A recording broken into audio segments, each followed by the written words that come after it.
While more than 1.2 billion children around the world are out of school, the world has never witnessed a school shutdown of this scale.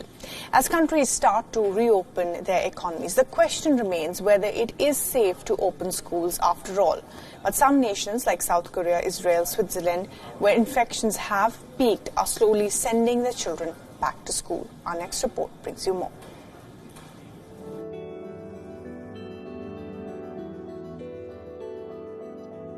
Getting children back into classrooms may seem like a reassuring step towards normalcy after weeks of lockdown. But for parents in Switzerland, it has become a source of anxiety. I'm a little bit afraid because for my daughter it's okay, but for my son, he has some problem with his blood.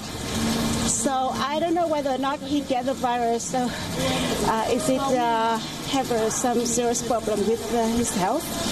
Yeah, just that. And of course we wish to send our children to school because it's terrible to stay at home all the day. So I'm so confused at this moment.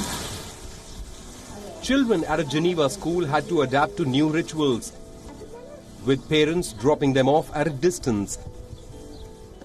The number of students in every class were reduced to half, with desks spaced 2 meters apart to maintain social distancing.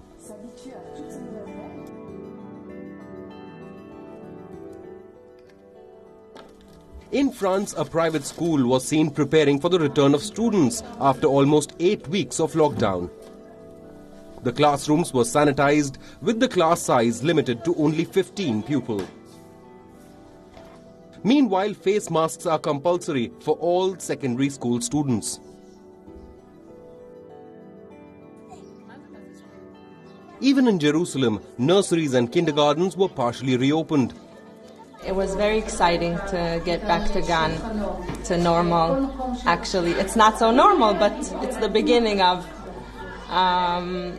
we waited for it for a very long time, right?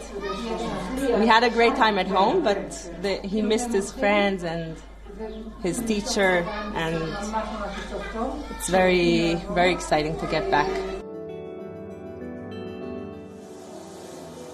South Korea was also gearing up to open its schools tomorrow, but a new outbreak at a nightclub has pushed back the opening of high schools in the country by a week.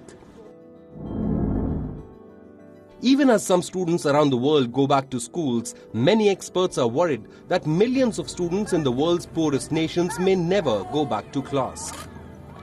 Economic pressure and unrest could mean that many children will be forced to drop out of school.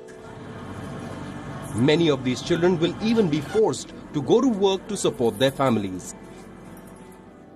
Experts believe that young girls around the world will be the worst affected.